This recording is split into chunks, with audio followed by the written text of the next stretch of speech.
2 skonių kopūsto pyragėliai su kopūstų piurė sezamų rutuliukuose. Ruošiant kopūstų pyragėlį dalis kopūstų lapų perpilami verdančiu vandeniu ir atvėsinami. Kiti supjaustomi kubeliais ir 3 minutėms paverdami baltame vyne ir taip pat atvėsinami.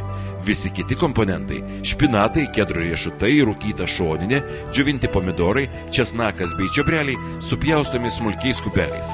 Tuomet paruošiame formelę. Ją ištepame sviestu ir pirmiausiai dedame verdančiu vandeniu apipiltus kopūstus, o ant viršaus sluoksniai sudedame likusias supjaustas daržovės bei rūkytą šoninę. Išmaišome kiaušinio baltymą. Juo užpilame paruoštą pyragėlį ir kepame 15 minučių 180 laipsnių temperatūros orkaitėje. Kopūstų piurė ruošiama iš bulvių ir kopūstų.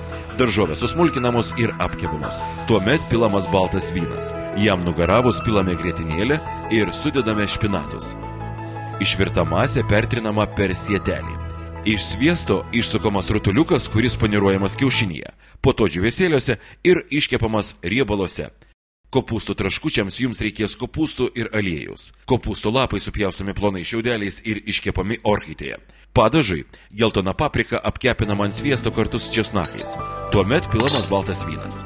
Jam nugaravus pilama grietinėlė ir viskas troškinama 10 minučių, kol paprika suminkštėja. Paruoštas padažas pertrinamas per sietelį ir pagardinamas prieskoniais.